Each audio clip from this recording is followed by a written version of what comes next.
Pasado el día de reposo, al amanecer del primer día de la semana, María Magdalena y la otra María vinieron a ver el sepulcro. Y he aquí, se produjo un gran terremoto, porque un ángel del Señor descendió del cielo y acercándose, removió la piedra y se sentó sobre ella. Su aspecto era como un relámpago y su vestidura blanca como la nieve. Y de miedo a él los guardias temblaron y se quedaron como muertos. Y hablando el ángel, dijo a las mujeres: Vosotras no temáis, porque yo sé que buscáis a Jesús, el que fue crucificado. No está aquí, ha resucitado, tal como dijo. Venid, ved el lugar donde yacía, e id pronto y decid a sus discípulos que él ha resucitado de entre los muertos. Y he aquí, él va delante de vosotros a Galilea. Allí le veréis. He aquí, os lo he dicho. Y ellas, alejándose a toda prisa del sepulcro, con temor y gran gozo, corrieron a dar las noticias a sus discípulos. Y he aquí Jesús les salió al encuentro, diciendo: Saludos. Y ellas, acercándose, abrazaron sus pies y le adoraron. Entonces Jesús les dijo: No temáis, id, avisad a mis hermanos que vayan a Galilea, y allí me verán.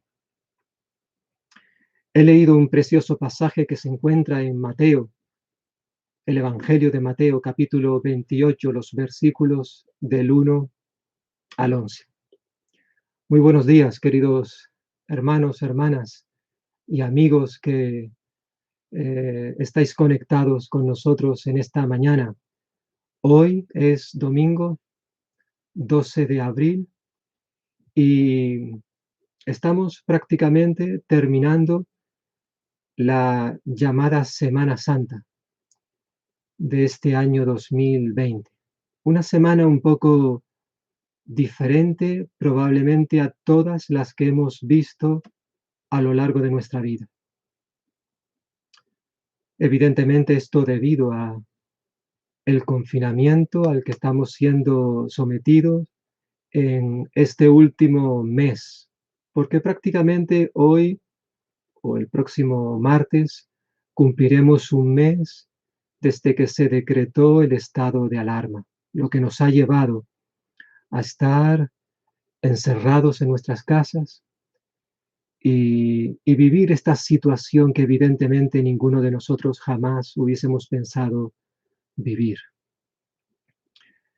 Obviamente esta Semana Santa que estamos terminando ha sido diferente, como he dicho, a todas las que anteriormente habíamos vivido.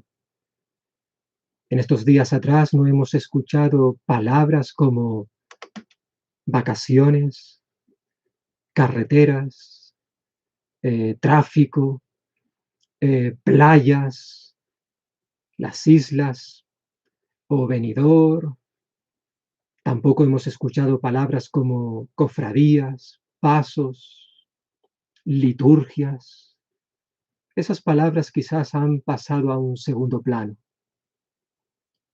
Más bien las palabras que en estos últimos tiempos han salido a la luz, quizás después de mucho tiempo olvidadas, palabras que quizás habíamos tenido en el olvido y que en estos últimos tiempos hemos desempolvado, porque eran palabras que conocíamos, pero quizás nunca habíamos prestado atención a ellas. Palabras como confinamiento, contagio, cuarentena, pandemia, mascarillas, guantes, otras palabras quizás un poquito más técnicas, que algunos de nosotros a lo mejor nunca habíamos escuchado, como los EPIs, los PCR o, como no, el COVID-19. Y por supuesto, quizás esa palabra que eh, ha estado prácticamente escuchándose cada día en los últimos meses ha sido el coronavirus. Lo cierto es que ahora todas y cada una de estas palabras han formado parte de nuestra vida en los últimos tiempos. Se han convertido de alguna manera como algo de nosotros. Son palabras que quizás nunca lleguemos a olvidar. Palabras que marcarán un antes y un después, no solamente en nuestras vidas, sino en las vidas de todo nuestro país y en las vidas de los habitantes de este planeta Tierra, o al menos en la gran mayoría de los habitantes. Pero lo cierto es que esto ya había sucedido en otras ocasiones. En la historia de la humanidad han existido palabras, términos, que en cierta manera han marcado un antes y un después en la historia del ser humano. Palabras que incluso, a pesar del transcurrir del tiempo, esas palabras no han perdido su significado, más aún han adquirido un mayor y profundo valor para nosotros. Palabras que no han desaparecido a pesar de que hayan pasado años. Y en esta mañana, de una manera especial, quisiera que pudiéramos pensar en una palabra concreta, que en cierta manera la primera vez que se escuchó, se empezó a hablar de ella, fue aproximadamente un poco más de hace 2000 años. En una ciudad, concretamente en la ciudad de Jerusalén. Era un domingo por la mañana. Eran unos días donde, en cierta forma, los habitantes de aquella ciudad también estaban viviendo una especie de confinamiento. Estaban en sus casas, estaban tristes, desolados, preocupados, desanimados. Habían perdido las esperanzas, algunos incluso ya el deseo de vivir. ¿Por qué? Porque hacía unos días que había muerto la persona en la cual ellos habían puesto todas sus esperanzas. Pero ese día, concretamente, aquel domingo, algo ocurrió. Y unas mujeres, como acabamos de leer en el relato bíblico, cuando fueron al sepulcro para ver el cadáver del que había muerto, encontraron que algo había sucedido. La noticia empezó a correrse por todos lados. Las redes sociales de aquel tiempo se saturaron. Los WhatsApp, Instagram, los SMS. Bueno, ya sé que no existían en aquel momento, pero me entendéis, ¿no? El medio que se utilizaba en aquellos días para transmitir las noticias importantes. Todo empezó a funcionar. La palabra era resucitó, resucitó. Unos a otros fueron comunicándola. Resucitó, resucitó. Algunos en un principio quizás no se lo creían. Tenían que verlo con sus propios ojos para poder creer, entender que la noticia era verdadera. Algunos dudaban, claro que sí. ¿Quién se iba a imaginar que el que había muerto hace 3 días en una cruz ahora estaba vivo? Aquella palabra empezó a tomar un significado profundo. Resucitó, resucitó. Inmediatamente comenzaron a propagar este nuevo mensaje. El tema de conversación no solamente empezó en aquellos días a propagarse, sino que se extendió para el resto de sus vidas. La resurrección de Jesucristo se convirtió, por así decirlo, en la piedra angular, en el tema central y primordial alrededor del cual iba a girar el resto de las verdades que iban a estar proclamando los apóstoles, los discípulos, todos aquellos que habían creído en Jesucristo. De hecho, es interesante que si uno observa, lee con atención el libro de Hechos de los Apóstoles, nos daremos cuenta que a partir del capítulo 2, todas las predicaciones que hubieron a partir de ese momento tenían como tema central la resurrección del Señor Jesús. Lo cierto es que, como nos dice el capítulo 4 de Hechos de los Apóstoles, versículo 33, que con gran poder los apóstoles daban testimonio de la resurrección del Señor Jesús, y abundante gracia era sobre todos ellos. Desde aquel momento, desde aquella mañana, aquel domingo de resurrección, aquellos que habían seguido a Jesús, aquellos que desde ese día empezaron a llamarse seguidores de Cristo, empezaron a anunciar, a proclamar las buenas nuevas, las noticias de que Jesús no estaba muerto, sino que Él estaba vivo. Y porque estaba vivo, había que propagar esa noticia como si de un virus se tratase. Había que contagiar a otros acerca de estas buenas nuevas. Y obviamente, uno de esos hombres que unos años más tarde se dedicó en cuerpo y alma a anunciar este mensaje fue el apóstol Pablo. Él concretamente, cuando escribió una carta a la iglesia en Corinto, dedicó un capítulo extenso precisamente para hablar de la resurrección de Jesús. Aunque tocó diferentes temas en cuanto a este asunto, la resurrección, de una manera especial me gustaría que pudiéramos meditar en esta mañana acerca de las primeras palabras que Pablo escribió en cuanto a este asunto en el capítulo 15 de Primera de Corintios. Quiero invitarte a que me acompañes a esta carta, Primera de Corintios, capítulo 15.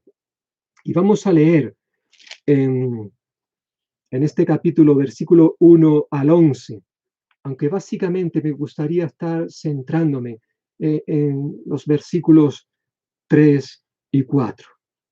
Como Iglesia Cristiana Evangélica en Valdepeñas estamos desde hace ya un tiempo estudiando esta carta del apóstol Pablo a los Corintios. No hemos llegado a este capítulo, llegaremos más adelante, pero me gustaría que pudiéramos, por estar en este día de una manera especial, los que seguimos a Cristo recordando su resurrección, que pudiéramos meditar en este día, en este pasaje. Primera de Corintios capítulo 15, versículo 1 al 11, dice así: Ahora os hago saber, hermanos, el evangelio que os prediqué, el cual también recibisteis, en el cual también estáis firmes, por el cual también sois salvos, si retenéis la palabra que os prediqué, a no ser que hayáis creído en vano. Porque yo os entregué en primer lugar lo mismo que recibí, que Cristo murió por nuestros pecados conforme a las Escrituras, que fue sepultado y que resucitó al tercer día conforme a las Escrituras, que se apareció a Pedro y después a los 12. Luego se apareció a más de 500 hermanos a la vez, a la mayoría de los cuales viven aún, pero algunos ya duermen. Después apareció a Jacobo, luego a todos los apóstoles, y al último de todos, como a uno nacido fuera de tiempo, se me apareció también a mí, porque yo soy el más insignificante de los apóstoles, que no soy digno de ser llamado apóstol, pues perseguía la iglesia de Dios, pero por la gracia de Dios soy lo que soy, y su gracia para conmigo no resultó vana. Antes bien he trabajado mucho más que todos ellos, aunque no yo, sino la gracia de Dios en mí. Sin embargo, haya sido yo o ellos, así predicamos y así creísteis. Qué hermoso pasaje, ¿verdad?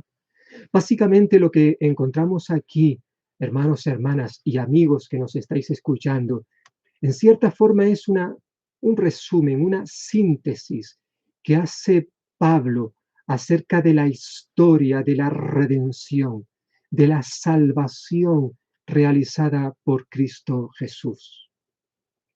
Y en cierta forma lo que Pablo está diciéndole aquí en estos primeros versículos, aunque todo el capítulo trata acerca de la resurrección, en estos primeros versículos Pablo básicamente recuerda que el contenido esencial del evangelio que él predicaba se podía resumir básicamente en tres acontecimientos principales o primordiales. Por eso él comienza este pasaje diciendo que primeramente, dice versículo 3, porque yo os entregué en primer lugar, primeramente, es decir, lo principal, lo primordial que tenéis que tener en cuenta acerca del evangelio que os estoy predicando, aunque hay muchas cosas importantes, no cabe duda, pero lo más importante son estas tres cosas que a continuación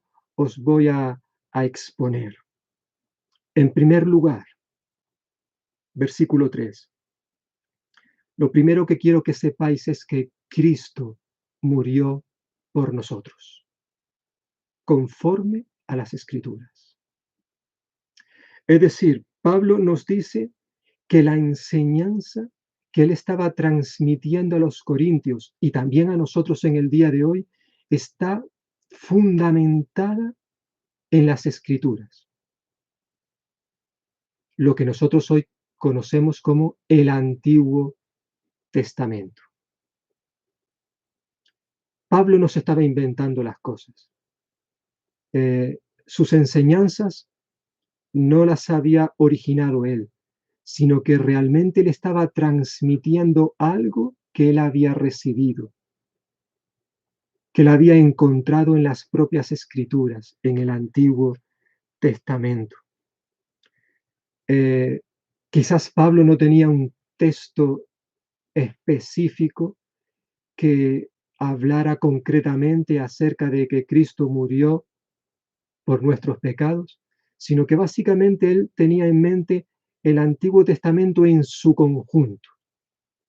Pero no cabe duda que hay textos concretos que de una manera especial nos señalan a la obra que iba a realizar Jesucristo cuando Él viniese.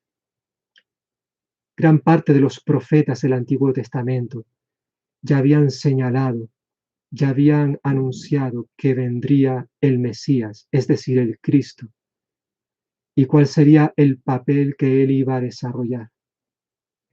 Y si hay probablemente, entre los muchos textos, pero hay uno que de manera especial nos anunciaba la misión del Mesías, lo que él iba a hacer cuando viniese al mundo. Quizás uno de esos textos es el de el profeta Isaías, capítulo 53. Un texto que por mucho que lo leamos, nunca nos llegaremos a cansar de él. El texto, el capítulo completo es hermoso, pero permitidme que lea simplemente algunos versículos de este capítulo 53 de Isaías. Dice el profeta que él era un hombre. Isaías no había conocido todavía a Jesús, pero él está hablando, dirigido por el Espíritu Santo acerca del que habría de venir. Dice, él era un hombre lleno de dolor, acostumbrado al sufrimiento, como alguien que no merece ser visto, lo despreciamos, no le tuvimos en cuenta, y sin embargo, él estaba cargando con nuestros sufrimientos, estaba soportando nuestros propios dolores. Nosotros pensamos que Dios le había herido, que le había castigado y humillado, pero fue traspasado a causa de nuestra rebeldía, fue atormentado a causa de nuestras maldades. El castigo que sufrió nos trajo la paz, y por sus heridas alcanzamos la salvación. Todos nosotros nos perdimos como ovejas, siguiendo cada uno su propio camino, pero el Señor cargó sobre él la maldad de todos nosotros. Lo cierto es que más adelante sigue diciendo el profeta que el Señor quiso oprimirle con el sufrimiento, porque se entregó a la muerte y fue contado entre los malvados, cuando en realidad cargó con los pecados de muchos e intercedió por los pecadores. Qué palabras, ¿verdad?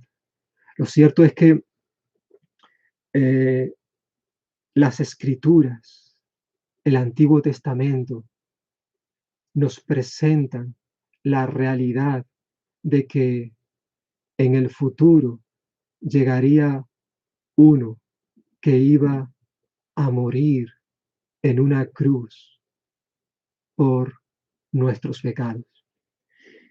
Y Pablo, en este texto de Primera de Corintios capítulo 15, nos dice que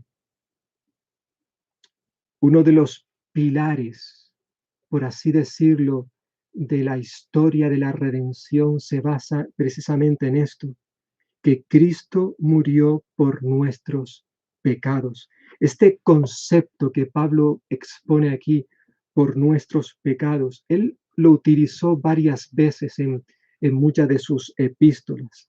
Y básicamente esta expresión comunica la idea de sustitución. Es decir, Pablo está diciendo que en la cruz del Calvario, Cristo murió en lugar nuestro. Que en aquella cruz teníamos que haber estado tú y yo y haber muerto en ella por causa de nuestros pecados. Sin embargo, Jesús murió en nuestro lugar. Él no murió por sus pecados, porque Él no cometió jamás ningún pecado. La Biblia nos recuerda que Él fue un hombre de carne y hueso semejante a ti y a mí, en todo, excepto que Él nunca pecó. Sin embargo, Él murió en la cruz como un malhechor, como un pecador, pero Él murió para llevar en la cruz tus pecados y mis pecados. Eso es lo que nos enseña la Escritura. Él murió en la cruz para aplacar la ira de Dios que había contra nosotros, para satisfacer las demandas de la ley. La Biblia claramente nos enseña en Romanos capítulo 1, versículo 18, por poner un ejemplo, que la ira de Dios se revela desde el cielo contra toda impiedad e injusticia de los hombres que detienen con injusticia la verdad. La Biblia claramente nos enseña que Dios nos ama, que Dios es amor, pero al mismo tiempo también nos enseña la Biblia que Dios es un Dios de justicia. Nos ama, pero su ira está sobre nosotros porque Él no tolera el pecado. Esas son malas, terribles noticias que nos presenta la Escritura, porque como decíamos la semana pasada, queridos hermanos, hermanas y amigos que nos estáis escuchando, la Biblia nos recuerda que todos somos pecadores, todos hemos pecado. Sí, todos. Tú también, yo también. Y que en esa condición estamos separados de Dios. Y lo que nos merecemos por nuestro pecado es la muerte, no solamente la muerte física, sino también la muerte espiritual, la muerte eterna, estar separados de Dios por toda la eternidad. Pero la buena noticia, nos sigue diciendo Pablo en su carta a los romanos, es que Dios exhibió a Cristo, a su Hijo, públicamente como propiciación por su sangre a través de la fe, como demostración de su justicia, porque en su tolerancia Dios pasó por alto los pecados cometidos anteriormente para demostrar en este tiempo su justicia, a fin de que Él sea justo y sea el que justifica al que tiene fe en Jesús. Dice Pablo en su carta a los Romanos, capítulo 3, versículos 25 y 26. Es decir, Pablo, en otras palabras, está diciendo que aunque Dios revela su ira sobre toda iniquidad, sobre toda impiedad, es decir, sobre ti y sobre mí, porque hacemos pecado, nacemos en pecado, nos ama, es cierto, pero al mismo tiempo Él no puede tolerar el pecado. Pero nos dice también su palabra, que Dios en Cristo, Él cuando estaba en la cruz, lo utilizó como propiciación, es decir, Dios usó a su Hijo Jesús como objeto de su ira en aquella cruz, para satisfacer la justicia de Dios, su justicia, y que su ira se apartara de nosotros y fuera hacia su Hijo en la cruz. Pablo dice en este pasaje en el cual estamos meditando que, entre otras cosas, el contenido esencial del Evangelio, en primer lugar, es que Cristo murió por nuestros pecados, como así lo confirma la Escritura. En aquella cruz teníamos que haber estado tú y yo, pero Jesús se puso en lugar nuestro, para que ahora la ira de Dios fuese sobre él, para que ahora todas nuestras injusticias, todas nuestras maldades fueran puestas sobre él en la cruz y su justicia, la justicia de Jesús, nos fuese imputada a nosotros. Y cuando hablo de nosotros me refiero a aquellos que hemos puesto nuestra fe, nuestra confianza en Jesús. Hoy, al igual que sucedía en el pasado, mucha gente se sigue preguntando, ¿qué puedo hacer yo para ser salvo? ¿Cómo me puedo ganar el cielo? ¿Cómo puedo saber que voy a pasar la vida eterna con Dios una vez que deje este mundo? Hubo hombres y mujeres que le hicieron esta pregunta a Jesús. que se acercaron a él para decirle: Jesús, ¿qué he de hacer yo para tener la vida eterna? Y queridos hermanos, hermanas, tenemos que recordar, yo sé que lo sabemos, pero es bueno recordarlo.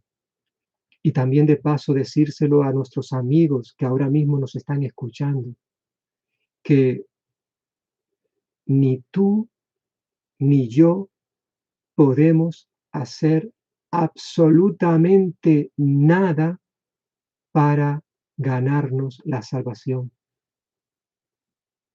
Absolutamente nada. El único que podía hacer algo para que tú y yo podamos tener salvación, ya lo hizo. Y fue Jesús, cuando murió en la cruz del Calvario. Cristo, dice Pablo en este texto, murió por nuestros pecados. Era imposible que tú y yo pudiéramos pagar la deuda contraída con Dios, pero Cristo sí pudo pagar con su sangre nuestra salvación. Y ahora lo único que tenemos que hacer tú y yo es aceptar, creer en la obra de Jesús en la cruz.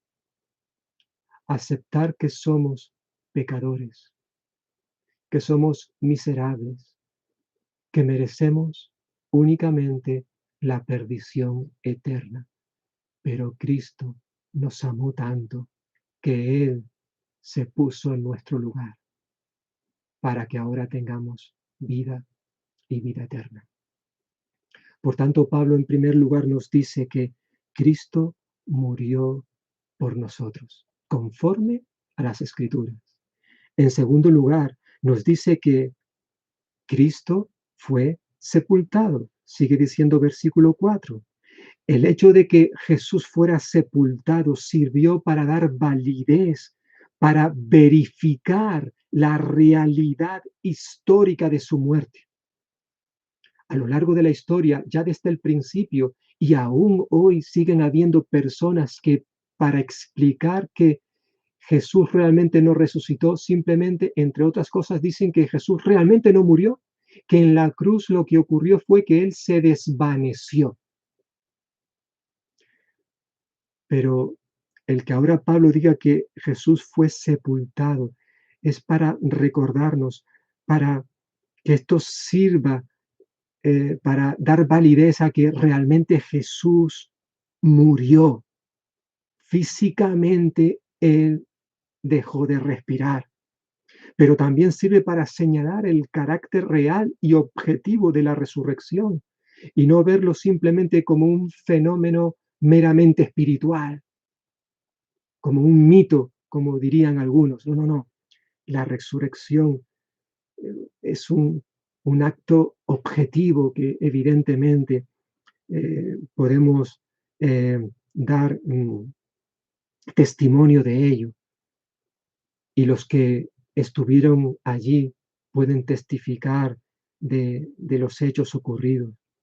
Cristo no solamente murió por nuestros pecados, en primer lugar, dice Pablo. En segundo lugar, Él fue sepultado para, en tercer y último lugar, decirnos que Él resucitó, versículo 5, resucitó al tercer día, perdón, versículo 4, resucitó al tercer día conforme a las Escrituras. Desde el inicio de la iglesia, los apóstoles presentaron la muerte y la resurrección del Señor Jesús como el corazón del Evangelio, de las buenas noticias. De hecho, los 4 escritores de los Evangelios describen de forma explícita que la tumba estaba vacía. Hace un momento estaba viendo el programa de televisión evangélico Buenas Noticias, donde unos hermanos estaban visitando precisamente Jerusalén, donde supuestamente el cuerpo del Señor Jesús fue depositado, el sepulcro. Pero evidentemente ese sepulcro estaba vacío, completamente vacío. Lo cierto es que el Señor Jesús, aquella mañana, aquel domingo, resucitó. Como hemos leído en el pasaje del principio de Mateo capítulo 28, los demás evangelios así también lo declaran. Y no podemos olvidar, al menos para mí siempre me llama la atención aquella pregunta que le hicieron los ángeles a aquellas mujeres que fueron al sepulcro. ¿Por qué buscáis entre los muertos al que vive? No está aquí, sino que ha resucitado. Pero es interesante esa pregunta, ¿verdad? ¿Por qué buscáis entre los muertos al que vive? Han pasado ya más de 2000 años desde que aquello aconteciera, y en el día de hoy siguen habiendo cientos y cientos de miles de personas que siguen buscando a Jesús, siguen buscando a Dios en lugares donde Jesús no puede ser encontrado. Buscan al que vive entre los muertos. Buscan a Jesús, por ejemplo, en la religión. Querido amigo y amiga que me estás escuchando, a Dios no se le puede encontrar en la religión, da igual la religión que sea. Hay gente que pregunta, bueno, ¿y si yo voy a la iglesia cristiana evangélica, eso me puede dar la salvación? No. Los cristianos evangélicos, llamados también protestantes, por mucho que tú asistas a nuestras iglesias, eso no te va a acercar lo más mínimo a Dios, porque ninguna religión ofrece salvación. Otros buscan la salvación en la acción, es decir, haciendo buenas obras. Tampoco se puede encontrar a Dios haciendo las buenas obras, siendo una buena persona. No cabe duda que eso es importante. Tenemos que ser buena gente, pero eso no te va a acercar lo más mínimo a Dios. Otros buscan a Dios en la perfección. La religión, la acción, la perfección, es decir, en cumplir las leyes, los mandamientos. Y eso también es importante, claro que sí. No matarás, no robarás, no adulterarás. Pero también es cierto que no hay ni una sola persona en este mundo que cumpla la ley al 100%.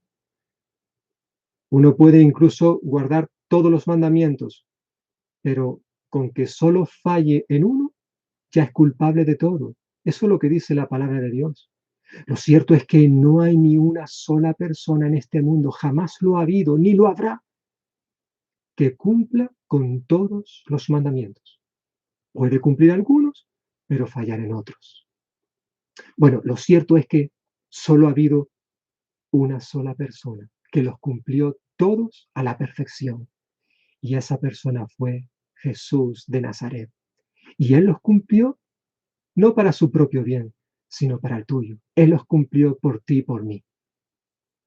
Por tanto, para que tú y yo los podamos cumplir, necesitamos acercarnos a Él. No para cumplirnos, sino para descansar en que realmente Él es el único que puede llevarnos a la salvación, Jesucristo. Lo cierto es que lamentablemente, como sucedió en el pasado, hoy sigue sucediendo que muchas personas no quieren creer en la resurrección, se niegan completamente en aceptar ese acontecimiento. Lo cierto es que es precisamente por ser la resurrección de Jesús la enseñanza central de las Escrituras.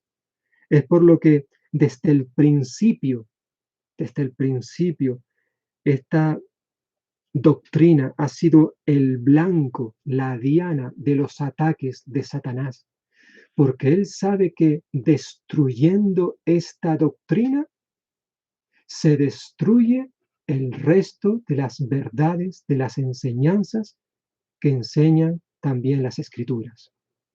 Destruyendo la doctrina de la resurrección, se destruye todo lo demás. Por eso decía el apóstol Pablo, en este mismo capítulo, dirá un poquito más adelante, si Cristo no resucitó, entonces vana, vacía, sin ningún valor es vuestra fe. Todo lo demás que enseña la Biblia de nada sirve. Si Cristo no resucitó, se estaría negando incluso la deidad de Jesús. Si Cristo no resucitó, pues tampoco los creyentes resucitaremos.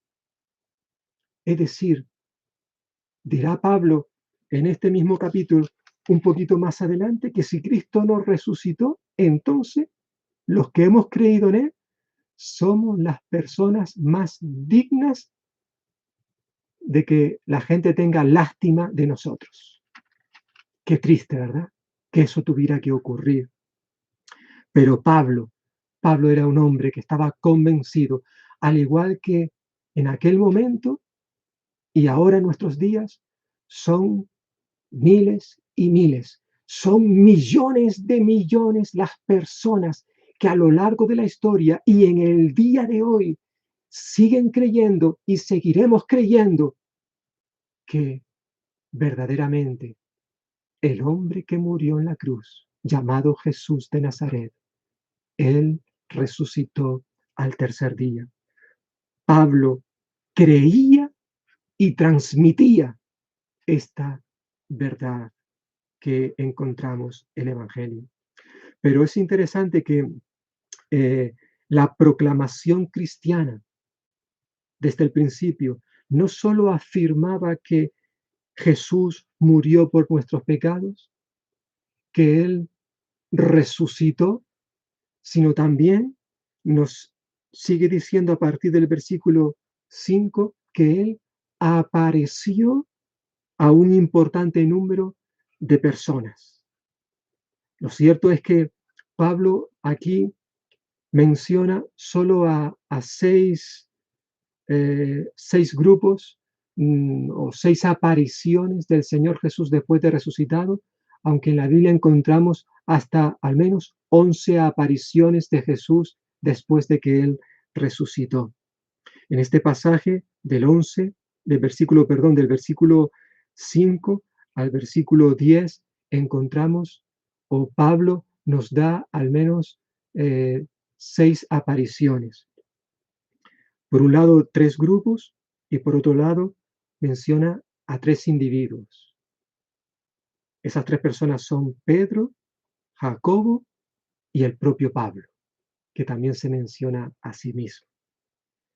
Y es interesante que una de las cosas más conmovedoras de este relato, a partir del versículo 5, es ver que 3 de estas personas a las cuales Jesús se apareció después de que Él resucitara, fueron personas que en cierta forma mostraron una actitud de rechazo, de incredulidad, de odio, de rebeldía hacia Jesús. Personas que la verdad es que no se portaron bien con el Señor. Pero a pesar de eso, Jesús se les apareció para perdonarlas, restaurarlas y darles una nueva oportunidad. Primeramente se nos menciona a Pedro, uno de los apóstoles. Y Pedro probablemente se le menciona aquí porque, aunque todos 3 días antes habían abandonado a Jesús, fue de manera particular Pedro quien, de una manera orgullosa, soberbia, le había negado, como recordaréis en ese texto, en esa historia, en ese relato que se nos dice que lo había hecho porque Jesús se lo había dicho, que le iba a negar hasta 3 veces antes de que el gallo cantara. Y así ocurrió. ¿Cómo estaría aquel hombre después de aquel acontecimiento? Completamente desolado, desamparado por los suelos. ¿Cómo he podido hacer una cosa como esta? Sin embargo, Jesús se le apareció, probablemente para animarle, para reconfortarle. Allí estaba Pedro. Luego se menciona a Jacobo, que aunque no se nos dice quién era este Jacobo, sabemos que Jesús había tenido dos de sus apóstoles que se llamaban Jacobo, pero probablemente este a cual se hace referencia aquí en el versículo 7 sea uno de los hermanos de Jesús, porque Jesús se nos dice en la Biblia, en Mateo capítulo 13, por ejemplo, Jesús tuvo al menos 4 hermanos varones, llamados Jacobo, José, Simón y Judá. Tuvo también hermanas, y probablemente este Jacobo sea uno de los hermanos de Jesús. Hermanos que nos dice, por ejemplo, en Juan capítulo 7, versículo 5, no creían en él. Eran hermanos que le habían rechazado, habían mostrado una actitud de rechazo hacia su propio hermano llamado Jesús, pero que ahora, evidentemente, después de la resurrección, habían tenido una actitud completamente diferente. Este Jacobo, que probablemente fue el líder dentro de la iglesia de Jerusalén, el que probablemente escribió también la carta que lleva su nombre, la carta de Santiago, también Jesús se le apareció a este. Y por último, dice Pablo, Jesús se me apareció a mí allí en el camino cuando se dirigía hacia Damasco. Lo cierto es que ninguno de ellos, como Pablo mismo reconoce en estos versículos, a partir del versículo 8, ninguno de ellos se merecía la gracia de Dios.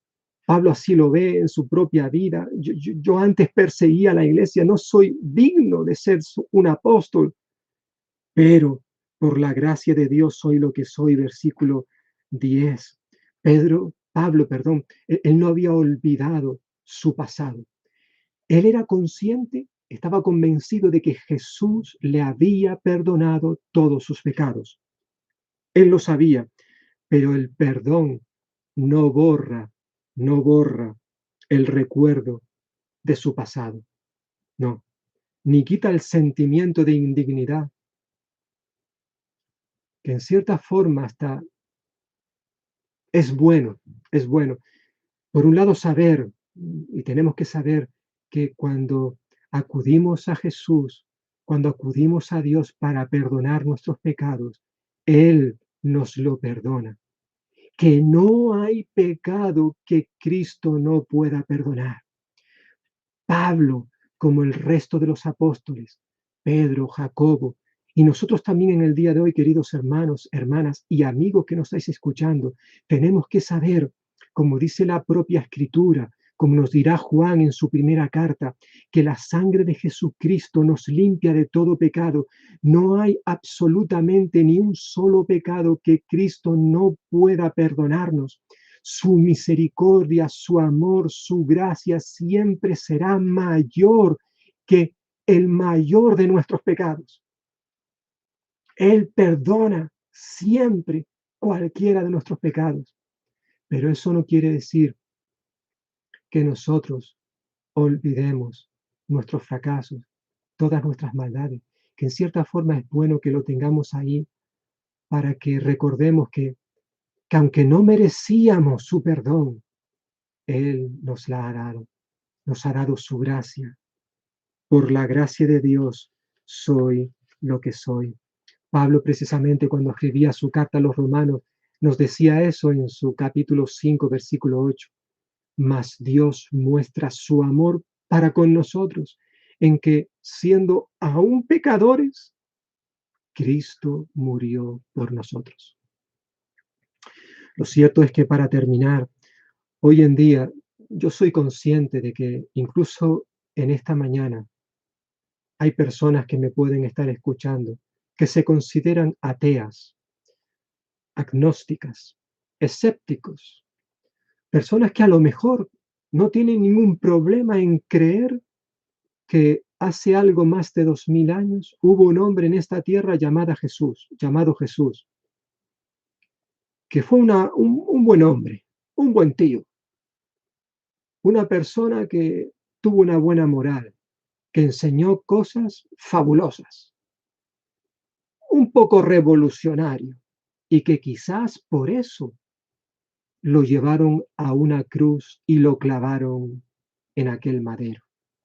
Ahora bien, eso es una cosa, y otra muy diferente es aceptar que ese hombre al tercer día después de haber sido muerto, que él resucitara. Eso no me lo creo.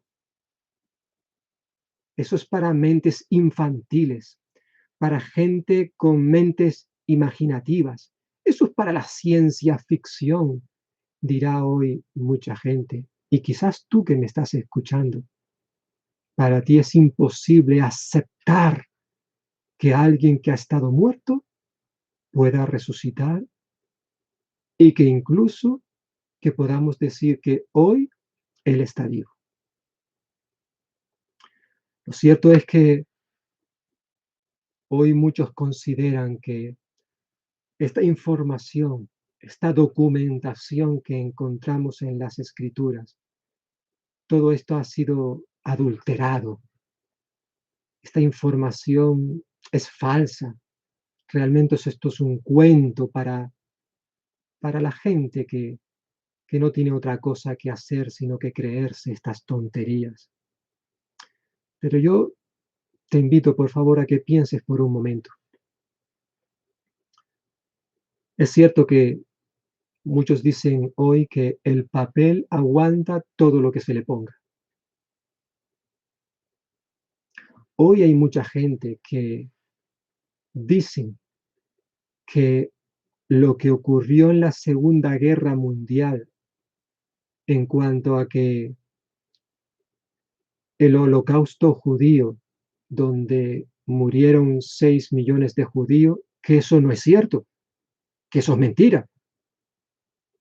Bueno, creo que la gran mayoría de la humanidad nos creemos que realmente esos hechos son verídicos. Hay información, hay evidencias, documentación.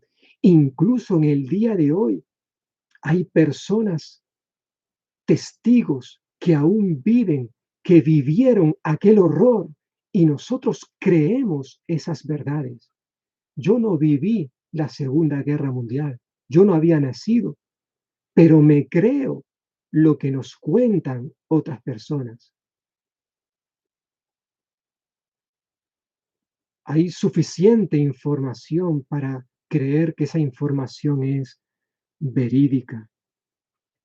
Lo cierto es que yo no sé si seguirán pensando lo mismo las personas que vivan dentro de 200 años. ¿Creerán en el holocausto judío que hubo en la Segunda Guerra Mundial? ¿Creerán los que vivan dentro de 200 años lo que ocurrió en el año 2020, que hubo una pandemia a nivel global donde murieron muchísimas personas por un virus llamado COVID-19? Ahora mismo se está guardando, archivando toda la información para que no se pierda, para que los investigadores, los científicos puedan trabajar en el futuro y no suceda lo mismo que está sucediendo hoy. Pero ¿se creerán la gente dentro de 200, 300, 400 años, 1000 años, si el planeta Tierra sigue en pie? ¿Se creerán todas estas cosas que hoy estamos viviendo nosotros? ¿O dirán, esos son cuentos? Claro, como ellos no lo vivieron, a lo mejor no se van a creer todo lo que está sucediendo hoy.